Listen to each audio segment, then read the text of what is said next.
Welcome back, everyone, to another deep dive with us, where we like to, you know, um, really get into a topic. Yeah. That's right. Deep dive. So today we're going to deep dive into Apache Parquet. Oh, this is a good one. I know, this is a fun one. This is going to be really technical, folks. So buckle up. Yeah.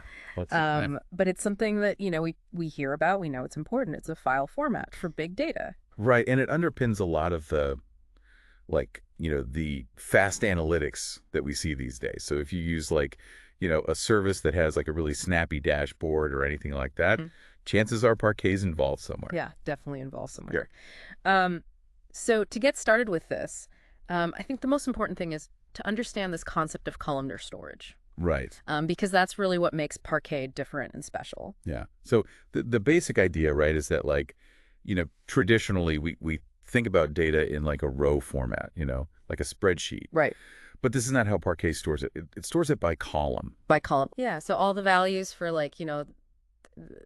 the customer name column will be stored together, and then the values for age will be stored together, and so on. Yeah. So this sounds like a really small difference. Yeah. Why is that such a big deal? Well, it's actually a huge deal when you're talking about performance, especially for analytical queries, where you're typically only interested in a subset of the columns. Okay. Imagine you have this massive data set, like billions of rows. Yeah. And you wanna find the average age of users in a certain region. Okay. With a traditional row-based storage, you'd have to read every single row, even if you only care about 2 columns. That's a lot of data. It's a ton of data. It's like reading an entire book just to find one sentence. That sounds very inefficient. It is. Why would you do that? But with Parquet, you can just directly access those 2 columns. You just jump right to them. Okay. You don't have to read all the other stuff. That makes sense. It's way more efficient. So much more efficient. Especially for these large data sets. Yeah, makes a ton of sense. Yeah. So columnar storage, we get it's more efficient, it's faster for analytics. Right. But where did this idea even come from? Yep. Did somebody just wake up one day and say, "Oh, we should store things in columns instead of rows"? So it's actually a really interesting story. Yep. Parquet is actually inspired by a system that Google developed internally called Dremel. Okay. And Dremel was this really groundbreaking query engine that was designed to analyze just massive amounts of data at Google scale data. Google scale data. Yeah, exactly. Yeah. And it was one of the first systems to really demonstrate the power of columnar storage for interactive analytics. Okay. Like being able to query these huge data sets and get results back super fast. Yeah. It was kind of a revelation at the time. So Parquet is like the open source version of... Essentially, yeah. It took the ideas behind Dremel and made them available to a much wider audience. Okay. And that's why it's become the de facto standard for tools like Spark and Hive. Yeah, all the big data tools. Yeah, all the big data tools, they all use Parquet. That makes sense. Yeah. Okay, so we kind of get the high-level overview. Yeah. We know columnar storage is great. Right. We know that it's very efficient for querying large amounts of data. Yeah. But I'm still a little bit fuzzy on what's actually going on inside a Parquet file. Yeah, sure. How is it structured? How does that make it so efficient? Right. So Parquet files, they have this layered structure that's designed to optimize both storage and retrieval. Okay. And at the top level, you have these things called row groups. Okay. And row groups are essentially just chunks of data that contain a fixed number of rows. Okay. Typically hundreds of thousands or even millions of rows. So it's like splitting the data up. Exactly, yeah. You're splitting the data up into these manageable chunks. Okay. And then within each row group, you have column chunks. Yeah. And as the name suggests, each column chunk stores all the values for a particular column within that row group. Makes sense. So you're kind of partitioning the data both horizontally and vertically. So it's like organizing a library. You have different sections for different topics. And then within each section, you have shelves for different categories. That's a great analogy. Yeah. Okay, I like that. And then to take it a step further, these column chunks are further divided into pages. Okay. And pages are the smallest storage unit in Parquet. Okay. So you've got this hierarchy of file row group column chunk page. Yeah. And this layered structure is really what allows Parquet to only read the data that's absolutely necessary for a given query. Okay, that makes sense. So you're minimizing the amount of I/O you're doing, and that's really what makes it fast. Makes sense. Okay. Yeah. So we've talked about columnar storage. We've talked about row groups and column chunks. Right? But real world data can be messy. Yeah. What about situations where you have nested data, like a list of email addresses for each user. Right. How does Parquet handle that kind of complexity? So that's where things get a little bit more interesting. Okay. Parquet uses these things called repetition and definition levels to represent nested structures within this columnar format. Okay. I'm already lost. So basically, it's like having a set of instructions that tell you how to unpack the data, Okay. like how to go from these flat columns back to the original nested structure. Okay. So for example, if you have a column that's like, a list of email addresses, Yeah.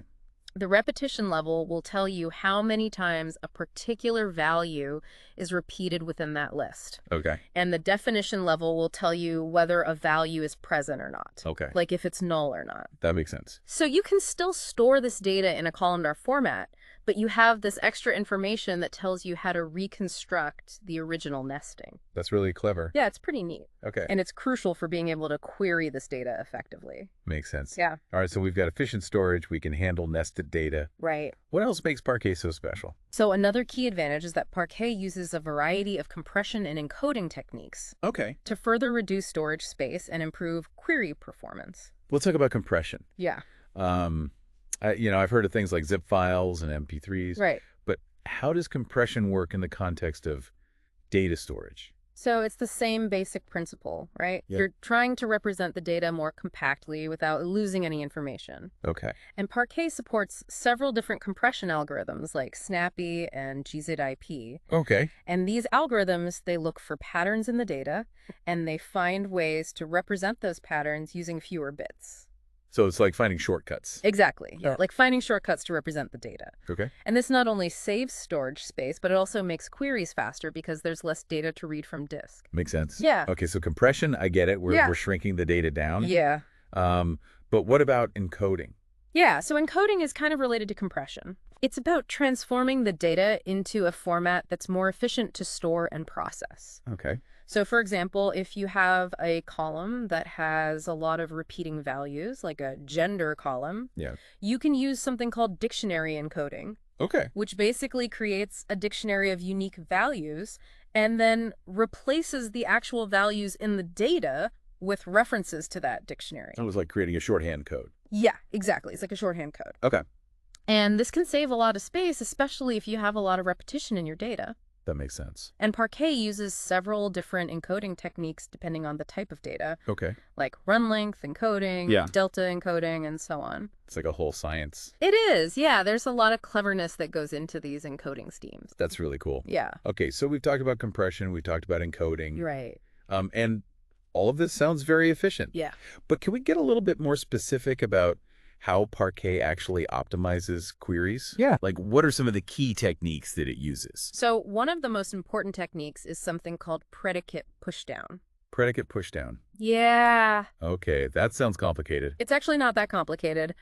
The basic idea is that you're trying to filter the data as early as possible, Okay. ideally before you even read it from disk. Okay. So instead of reading all the data into memory and then filtering it, you can use the metadata that's stored in the Parquet file to figure out which parts of the data you actually need to read. That makes sense. So for example, if you have a query that's looking for all customers who are over the age of 30, Okay. you can use the metadata in the Parquet file to figure out which row groups contain customers who might be over 30. Okay. And then you only read those row groups. That's a lot less data to read. Exactly. Yeah, you're basically skipping over all the data that you know you don't need. That's really clever. Yeah, it's a really powerful optimization technique. Okay. And it's one of the key reasons why Parquet is so fast for analytical queries. So predicate pushdown is like doing a pre-screening of the data before you even invite it to the party.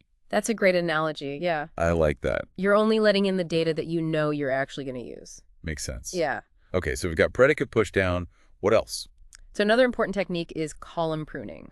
Column pruning. Yeah, and this is basically just the idea that if you only need data from certain columns, you only read those columns. Okay, You don't read the entire row. that makes sense. Yeah, so again, it's about minimizing the amount of data that you have to read from disk. Yeah, reducing that I/O. Exactly. All right, so we've got predicate pushdown. We've got column pruning. Yeah. Are there any other techniques that Parquet uses? So there are a bunch of other techniques, but those are kind of the two big ones. Okay. And they really demonstrate how Parquet is designed from the ground up for efficient data access. Makes sense. Yeah. Okay, so Parquet sounds amazing. Yeah. It's efficient, it's scalable, it's got all these great features. Yeah. But is there anything that it's not good at? So Parquet is really designed for analytical workloads, Okay, where you're typically reading large amounts of data. right. It's not as well suited for transactional workloads. What's a transactional workload? So a transactional workload is where you're doing a lot of updates and deletes. Okay, Like if you're building a banking system, for example, yeah, you need to be able to update account balances very quickly. right. And Parquet is not really designed for that Okay. because Parquet files are immutable. Immutable. Yeah, which means you can't modify them in place. Okay, So if you need to update a record, you basically have to rewrite the entire file. that sounds inefficient. It can be, yeah, especially if you're doing a lot of small updates. Okay, so Parquet's great for analytics, but not so great for transactions. That's the general idea, yeah. All right, that makes sense. Yeah. Okay, so we've established that Parquet is incredibly efficient for querying data. Right. But data schemas are rarely static. Yeah, that's true. How does Parquet handle schema evolution? So thankfully, Parquet was designed with schema evolution in mind. Okay, It supports both backwards and forwards compatibility. what does that mean? So backwards compatibility means that data that was written with an older schema can be read with a newer schema. Okay, And forwards compatibility means that data that was written with a newer schema can be read with an older schema. that's pretty impressive. Yeah, it's pretty cool. How does it do that? So Parquet uses a few tricks to achieve this. Okay, One is that it identifies columns by ID rather than by name. okay, So even if you rename a column, the ID stays the same. that makes sense. And another trick is that it stores the schema information in the file footer. Okay, So even if you add or remove columns, the reader can still figure out how to parse the data. so Parquet is very flexible. It is, yeah. It's designed to be very flexible when it comes to schema changes. Okay. Which is important because in the real world, schemas are always evolving. Makes sense. Yeah. All right, so Parquet can handle schema evolution. Right. But I'm curious about how it deals with nested data structures, Yeah. like arrays and maps. So we talked about repetition and definition levels earlier, Right. and those are really the key to how Parquet handles nested data. Okay, remind me how those work. So the repetition level tells you how many times a value is repeated within a list, Okay. and the definition level tells you whether a value is present or not. Right. So if you have an array of values, Yeah. each value in the array will have a repetition level that indicates its position in the array, Okay, and a definition level that indicates whether it's null or not. that makes sense. So you can flatten this nested data structure into columns, Okay, but you still have all the information you need to reconstruct the original nesting. so it's like a recipe for putting the data back together. Exactly. Yeah, it's like a recipe. Okay, that's really clever. Yeah, it's pretty neat. All right. Yeah, So we've covered a lot of ground. we have. I feel like I have a much better understanding now of how Parquet works Yeah, I hope so. and why it's so efficient for big data. Yeah, But there's still so much more to explore. there is. So join us in part 2 of this deep dive. Yes. We're going to delve deeper into Parquet's performance characteristics Looking forward to it. and uncover the secrets behind its remarkable efficiency. All right, see you there. Welcome back to part 2 of our Parquet deep dive. All right, so in part 1, we talked about some of the fundamental concepts of Parquet. Yeah, like columnar storage. Yeah, like columnar storage, compression, encoding, Brains. All the base. all that good stuff. Yeah. But now I want to really get into the weeds. Okay, let's do it. Let's talk about performance. All right. How does Parquet actually achieve such amazing speed and efficiency for big data? Right. So one of the key things to understand is the role of row groups and column chunks. Okay, we talked about those a little bit in part 1. Yeah, we did, but it's worth revisiting because they're really at the heart of Parquet's performance. Okay, so remind me how those work again. So remember, a Parquet file is divided into these things called row groups. Right. And each row group is basically just a chunk of data that contains a certain number of rows. Right, like a mini table. Yeah, exactly like a mini table. Okay. And then within each row group, you have column chunks. Okay. And each column chunk stores all the values for a particular column within that row group. Right, so it's like we're splitting the data up both horizontally and vertically. Exactly. Yeah, we're creating this grid-like structure. Okay. And this is really important for efficient data retrieval because if you're only interested in certain columns, you only need to read the corresponding column chunks.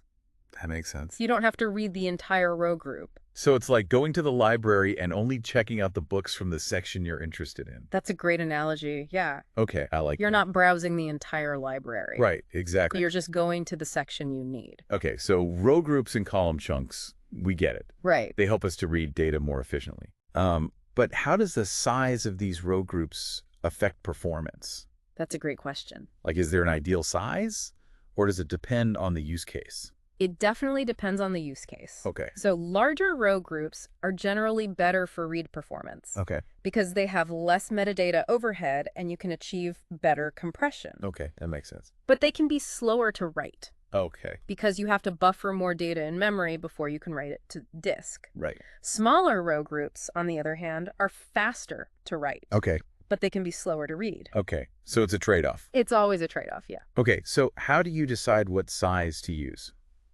So it really depends on your workload. If you're Excellent. doing a lot of reads and not many writes, then you Right. might want to use larger row groups. Okay. But if you're doing a lot of writes, then you might want to use smaller row groups. That makes sense.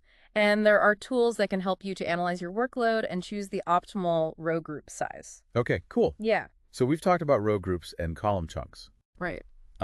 But you also mentioned something about pages. I did, yes. How do pages fit into this whole picture? So pages are basically the building blocks of column chunks. Okay. And there are 3 different types of pages: Mm. data pages, dictionary pages, and index pages. Okay, let's break those down. Sure. What are data pages? So data pages are the most common type of page, Okay. and they contain the actual column values for a given row group. Okay, so it's the actual data. It's the actual data, yeah. Okay. And they also store some metadata about the data, like the encoding type that was used, Okay. and the definition levels and repetition levels that we talked about earlier. Right, those are for nested data. Exactly. What about dictionary pages? So dictionary pages are used for columns that have low cardinality. Low cardinality. Yeah. Which means that they have a small number of unique values. Okay. So for example, a gender column might only have 2 or 3 unique values. Right. And instead of storing those values repeatedly in the data page, we can create a dictionary of those values Okay. and then just store references to the dictionary in the data page. So it's like a lookup table. Exactly. Yeah, it's like a lookup table. Yeah. And this can save a lot of space, especially if you have a lot of repeating values. That makes sense. Yeah. Okay, what about index pages? So index pages are used for predicate pushdown. Predicate pushdown. Yeah, remember that technique we talked about earlier? Right, filtering the data before we read it? Exactly. So index pages basically store the minimum and maximum values for each column in a row group. Okay. And this allows the query engine to quickly determine whether a row group might contain data that matches the query predicate. So it's like a quick check to see if we even need to bother reading the data. That's a great way to put it, yeah. Okay, I like that. It's like a shortcut. So these different page types, Yeah.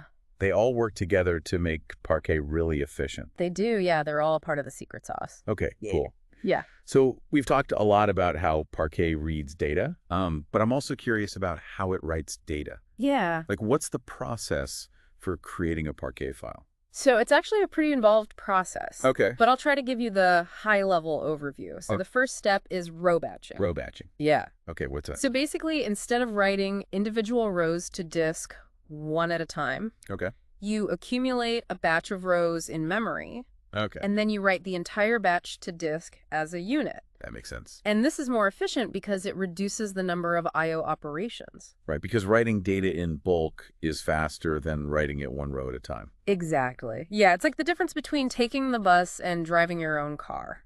Okay, I like that analogy. So once you have a row batch, Yeah.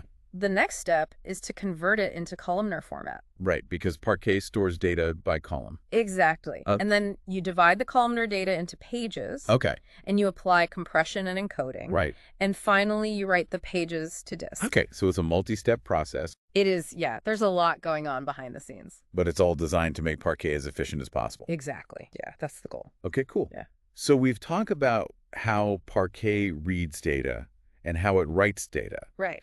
But you mentioned earlier that Parquet files are immutable. I did, yes. What does that mean and why is it important? So immutable means that once you've written a Parquet file, you can't modify it in place. Okay. You can only append new data to it. Okay, so it's like writing on a stone tablet. Yeah, kind Once of. it's written, it's written. Exactly. Okay. And this is actually a good thing for a lot of reasons. Okay, why? So, first of all, it makes the files more robust Okay. because you don't have to worry about them getting corrupted by partial updates. That makes sense. And second of all, it makes it easier to reason about the data Okay. because you know that the data is never going to change underneath you. Right, so it's like a snapshot in time. Exactly. Yeah, it's a snapshot in time. Okay. But of course, this also means that you can't do things like update individual records or delete records. So how do you deal with that? So there are a few different approaches. Okay. One is to simply append new data to the file with the updated values. Okay. And then when you query the data, you just select the latest version of each record. Okay. So you're essentially overwriting the old data with the new data. Yeah, exactly. Okay. And another approach is to use a tool like Delta Lake. Delta Lake, we've mentioned that a few times. We have, yeah, and we'll talk about it more in the next part. Okay. But basically, Delta Lake is a storage layer that sits on top of Parquet. Okay. And it provides a lot of features that Parquet doesn't have natively, Okay. like ACD transactions and schema evolution. Okay, that sounds interesting. It is, yeah, it's a really powerful tool. All right, so we'll have to dive into Delta Lake in part 3. Will definitely. But for now, I think this is a good place to stop. Yeah, I think so. We've covered a lot of ground in this part. We have. We've talked about row groups, column chunks, pages. Right. How Parquet reads and writes data. Yeah. And the immutability of Parquet files. It's been a good part. It has. Yeah. Yeah. So join us again in part 3 where we'll talk about Delta Lake and some other advanced topics. Sounds good. All right, so welcome back to the final part of our deep dive into Apache Parquet. Yeah, we've covered a lot of ground in the first 2 parts. We have. I feel like we've really gone deep. Yeah, we've gone pretty deep. Into the internals of Parquet. Yeah. But there's still one more piece of the puzzle that I want to talk about. Okay. And that's tools and technologies that are built on top of Parquet. Right. To kind of address some of its limitations and unlock even more capabilities. Yeah, because as great as Parquet is, it's not like a silver bullet. Right. There are certain things that it's not designed for. Yeah, like we talked about transactions. Exactly. Yeah. Transactions are a big one. And so that's where tools like Delta Lake come in. Right. Can you remind us again what Delta Lake is and how it enhances Parquet? Yeah, so Delta Lake is basically a storage layer that sits on top of Parquet. Okay. And it adds a bunch of features that Parquet doesn't have natively. Okay, like what kind of features? So one of the biggest ones is ACD transactions. Right. So remember how we talked about how Parquet files are immutable? Yeah, you can't modify them once they're written. Right, exactly. Okay. So that makes it difficult to do things like updates and deletes. Right. But Delta Lake solves this problem by using a transaction log. Okay. So basically, every time you make a change to the data, Yeah. that change is recorded in the transaction log. Okay. And then when you read the data, Yeah. Delta Lake will apply the changes from the transaction log to the underlying Parquet files. So there's like a layered in direction. Yeah, exactly. Wow. And this allows you to do things like updates and deletes without having to rewrite the entire Parquet file. That's really clever. Yeah, it's a pretty neat trick. Okay, so AC transactions, that's a big one. Right. What other features does Delta Lake provide? So another big one is schema enforcement. Schema enforcement. Yeah. Okay, what's that? So basically it means that Delta Lake will make sure that all the data that's written to a table conforms to the table's schema. Cry. So if you try to write data that doesn't match the schema, Yeah. Delta Lake will reject it.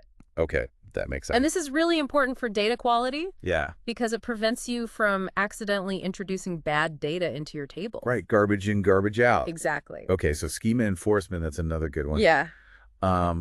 What else? So Delta Lake also provides a bunch of other features like data quality checks Okay. and time travel. Time travel. What's Yeah. time travel? So basically it means that you can query the data as it existed at a particular point in time. Wow, that's really cool. Yeah, it's pretty neat. So you can go back in time and see how the data looked like yesterday or last week or even last year. Exactly. Yeah, it's like a time machine for your data. That's amazing. Yeah, it's a really powerful feature. Okay, so Delta Lake sounds like a really powerful tool. It is, yeah. It's a great way to enhance Parquet and make it even more versatile. Okay, cool. Yeah. So we've talked a lot about Parquet and Delta Lake. We have. But I'm curious about the bigger picture. Yeah. Like what role do these technologies play in the broader data ecosystem? So I think Parquet and Delta Lake are really at the forefront of a new era of data management, Okay. where we're seeing a shift away from these traditional monolithic data warehouses Okay. towards more open and flexible data platforms. Okay. And Parquet and Delta Lake are really well suited for this new world.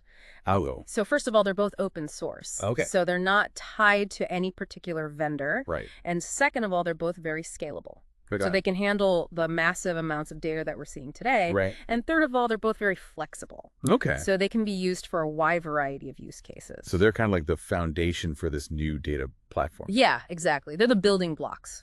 Okay. That's really interesting. Yeah, I think it's a really exciting time to be working in data. Yeah, it definitely seems like things are changing very rapidly. They are, yeah, it's moving fast. All right. Well, this has been an incredible deep dive. It has. I've learned so much about Parquet Me too. and Delta Lake and the future of data management. Yeah, it's been a fun journey. It has. So I want to thank you for joining me on this deep dive. Thanks for having me. And I want to thank all of our listeners for tuning in. Yeah, thanks everyone. And until next time, keep diving deep. Keep on diving.